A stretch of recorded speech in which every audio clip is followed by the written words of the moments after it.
We're still working on the sketch episode. My apologies. This whole thing has just spiraled out of control. I try.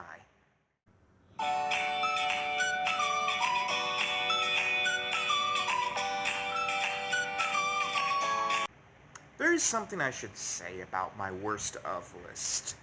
I don't like to criticize things. I don't like to criticize artwork. I don't like to criticize life in general. I just like to go with the flow. I actually kind of like Skyward Sword. I'm sorry, I thought it was a great video game. The Dark Knight Rises, great movie. I don't know why people hate it. Uh, Ladies Man, what a wonderful story. But there are some things which I do hate. And if I hate these things, I'm not saying that necessarily the worst things ever. Maybe I'm wrong. But you all should take it to heart because I do not often say this. I do not often say things are bad. So these are my choices for the worst movies of all time. And these are my honest opinions. There are a few on here you probably will disagree with. But I think for the most part, most of these are just pretty rotten. We knew from the beginning they were rotten. Except for this next one, which you are all gonna hate me for. Number 5. Get Out. Before I begin talking about this movie, I want to say that if you like this film, that's cool. Everyone's entitled to their own opinion, and I'm not saying you're dumb or anything, or that you're wrong. I mean, clearly a lot of people love this. It's got a 98% on Rotten Tomato, uh, countless awards, a sensation at the box office. But with all that said, my own personal humble opinion is that this is the worst movie ever made. Well, one of the worst movies ever made. It's one of the top 20 worst pieces of artwork I have ever witnessed. And when I sat down on this very couch to watch it, my dad was asleep on the other chair, and I was like, oh, well, Get Out's on. I've heard about that on the news. I hadn't heard much about it. Very, very little. I had no expectations for it. So I was like, I'll watch a little bit of it, give it a chance. And I sat there, and my mouth was just open in amazement at how stupid it was. My mind just melted, and I was just dumbfounded that any human being could have such bad taste in storytelling. I just couldn't believe this was even possible. It was a miracle of nature. And, I will say this. The actors could have been good. If this had been a better script, the actors might have been able to get away with it. But when you're told to act serious in these incredibly stupid situations, it's hard to take it seriously. It's hard to laugh when you're just acting like everything's happening like naturally and not like too serious, not like over the top, but just kind of like this is really happening to me. It's hard to take it serious when the things are so ridiculous. When a man gets stabbed with deer antlers, I start to question the reality of the situation. I'm sorry. I'm human. Just this whole scene where this guy, and I know this guy has a real name, but I'm going to call him who he really is, Jordan Peele. When Jordan Peele goes into the police office and he's like telling them like, oh, my friend, he's been captured by this evil cult. And just like, you know what's going on. You know what they're going to do. They're just going to think that he's crazy. And it all plays out, and they're trying to be comical with this cliche scene that every human being above the age of 10 has seen.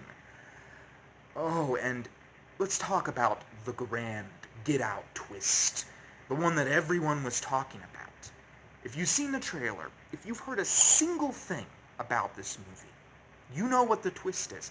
I'm not afraid of spoiling it. We don't need a spoiler warning. Although you can take this as that if you want. The evil cult is an evil cult. The people acting creepy are creepy. Just, so lacking of any imagination. And I was just sitting there, I was like, there's gotta be more to this twist. Maybe something's gonna come around at the end. Nope. Just ends with them driving off. I was so disappointed. I was like, I wouldn't say that if there had been a twist, it would have saved the movie, but I would have felt at least a little better about it. And I, there's two other scenes that are even worse than this for me. The first scene is the psychiatrist. And the psychiatrist, she's trying to hypnotize this guy. She's using this. The guy, by the way, is clearly Key. I'm going to call him Key because that's who he is. She's trying to hypnotize Key, and she's using a spoon with a teacup. She's rattling around. I'm just like, is this a joke or something? What? You know, even if it is a joke, you have to do research. You have to sit down and work on something when you're making a movie. You know, you don't just breeze by it. And this guy, Jordan Peele, he didn't do any research. Didn't put any work into it. He's trying to say that if you have just a teacup and a spoon, you can hypnotize someone that easily. It's a lot more complicated than that. And you can't hypnotize someone to do something against their will. When I did the Flint Burns story, I did research about it. I made sure that that stuff that was happening was true. Just completely ridiculous. No attempt to try and replicate how real hypnotism was. You could try and replicate it a little bit, even if it was a comedy, for God's sakes. Oh my gosh. Look, I've almost talked out. One more thing. I'm going to say one more thing before I quit.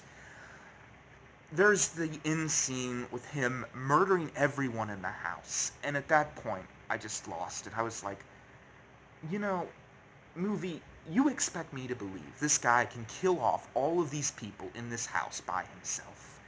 You have lost. You have lost me. I give up on you. But yeah, I talked about this for 6 minutes. None of these other on these lists did I require to do that. This is how much I hate this movie. Oh my gosh, just such a stupid film. I'm sorry to have gone on so long. Maybe I'll add some pictures in there to help with the editing. It was so bad. It is such an awful movie. I can't understand. I'm sorry to all those people who like this movie. I can't understand why anyone would, and I take the title as a warning. Get out. Get out. Number 4, Blues Brothers 2000. I would just like to say thank you, Get Out. I had a lot of other movies to talk about on this list, and I wasted 6 minutes talking to you. This episode is going to be so long, and it's going to be because of you, you horrible, horrible movie. I'm sorry. I know a lot of people like that. God, it's so dumb. Such a dumb movie.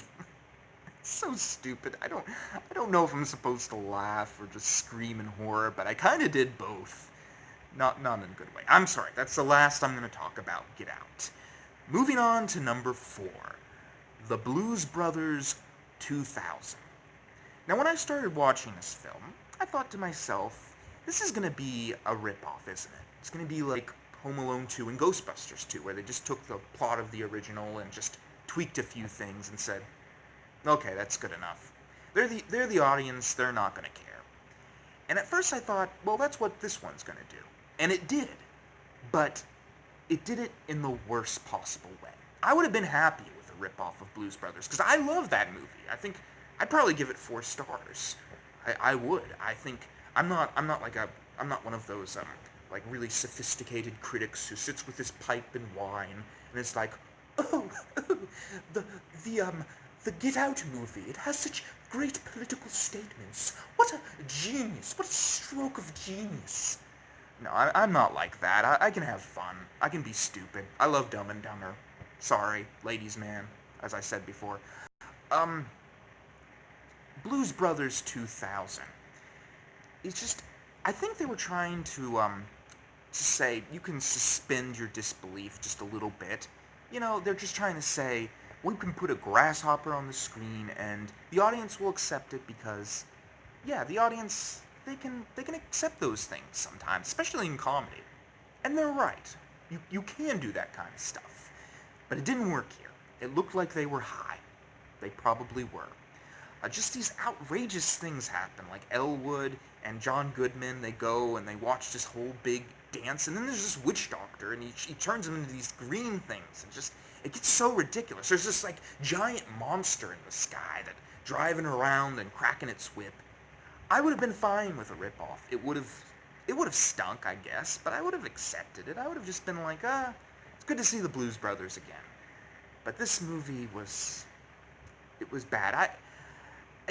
I think it was just the stupid stuff, and also the fact that there's not much really of a plot other than the one from before, and there's just so much that's made worse.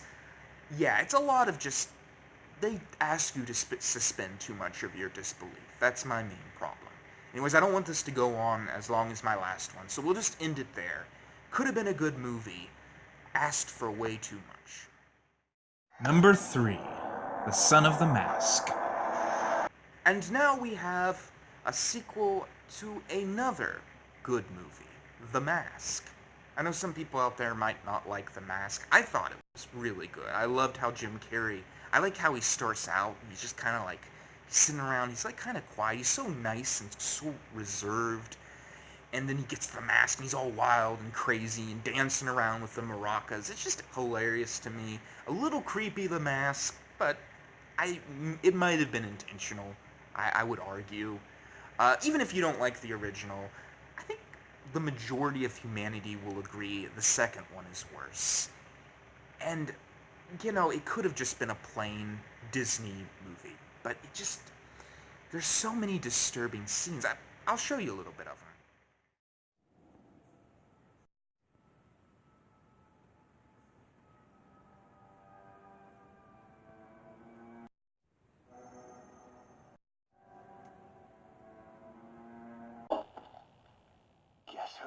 So that's what you have to look forward to with The Son of the Mask.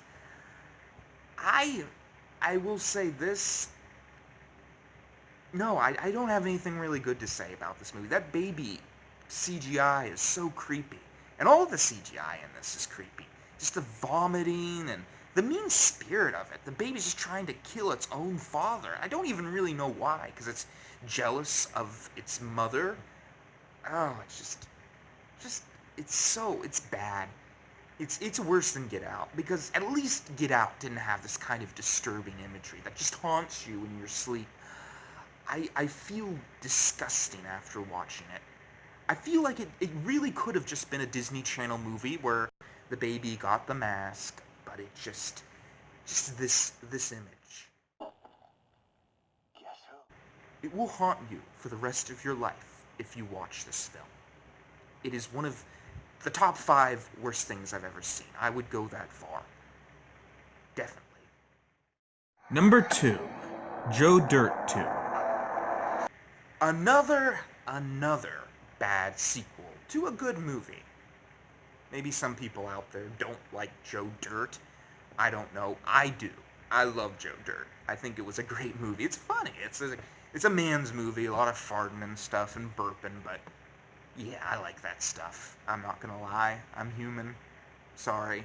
Joe Dirt, it was kind of a cool story, he goes around, he finds out his life. He's not really a horrible person. He has his bad moments, admittedly. But at least he's trying to be a good guy, and I think we can all sort of sympathize with that. And I like his taste in music, too. And, just following him through his life, and it's stupid, it's a stupid life, but it's his. It's his. He may be dirt, but, he's Joe Dirt. And he ends up making it good, and I'm kind of glad he gets a happy ending. Then came the sequel, where his life was ruined. And this character, I still suppose he's the hero, but he's just destroyed. I can't even really, even though I just looked up the plot for this, I still don't really remember all that happens.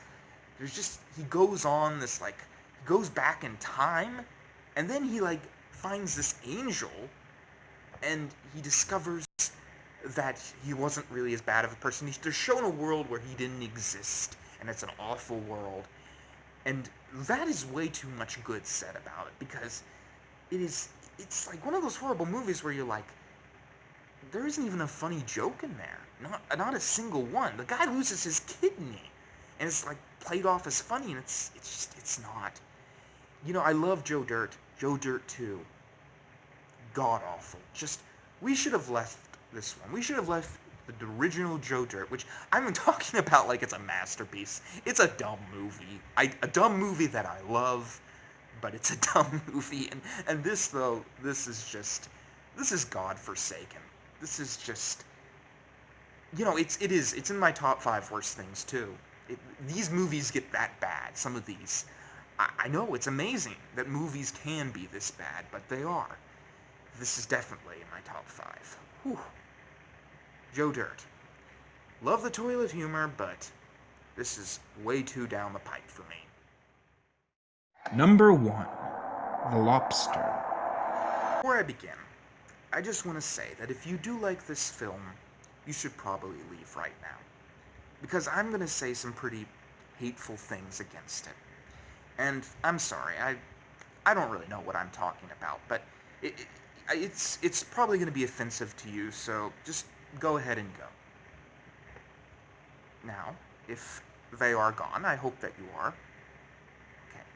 So for all of the sane people out there, those people are serial killers. I refuse to believe they are not. If you can derive enjoyment from the lobster, there must be something wrong with you. You must want to kill people. You must want to kill puppies. That is the only kind of people that like this film. And when I heard about it, I was like, this might just be the kind of goofiness I like. There are all these people, they're at a hotel, and they're trying to find love, or they're going to be turned into an animal. That sounds like, yeah, I could derive enjoyment from that.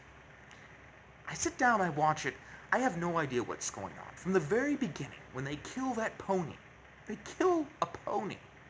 Never explain what it's about. Never explain why they kill the pony. They just do it.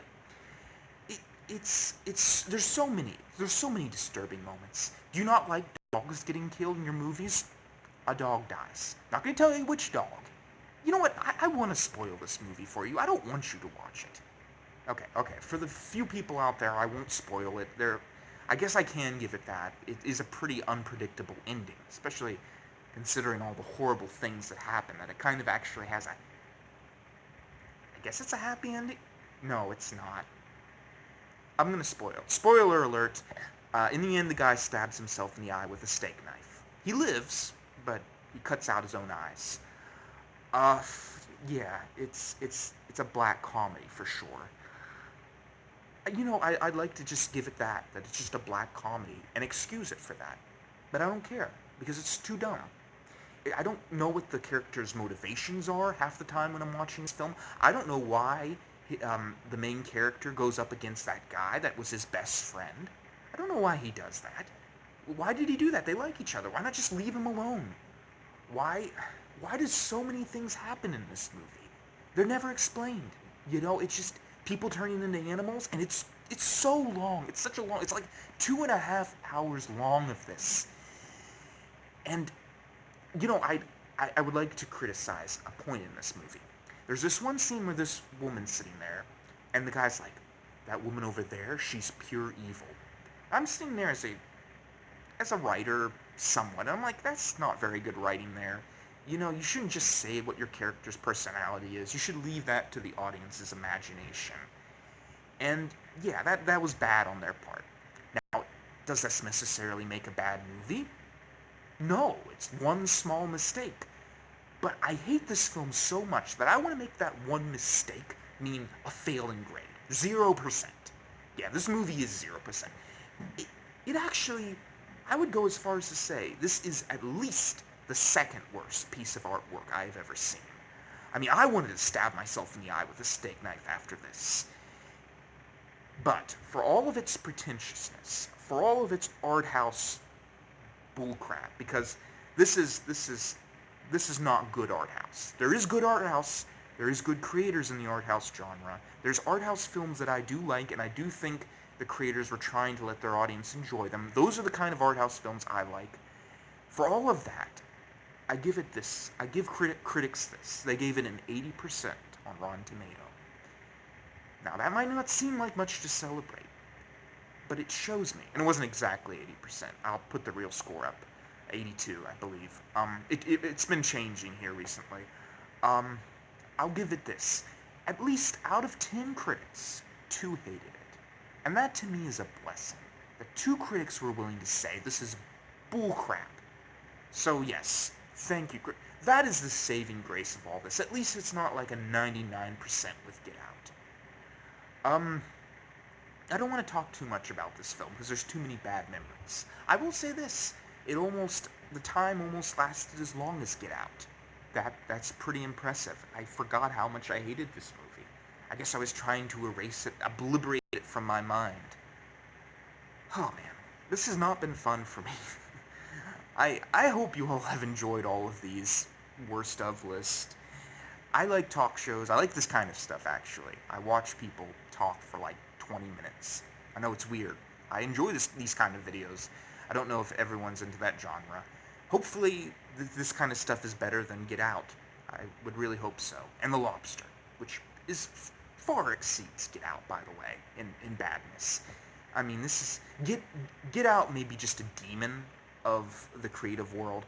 The Lobster is the devil. The Lobster is the worst one of all. I don't know if there is a worse piece. It might be number 1. It is definitely number 2. So yeah, definitely. Do not see these movies. You probably will want to go see them just to see how bad they are. Don't. That's my suggestion. I'm gonna call cut on this one. Cut on all of them.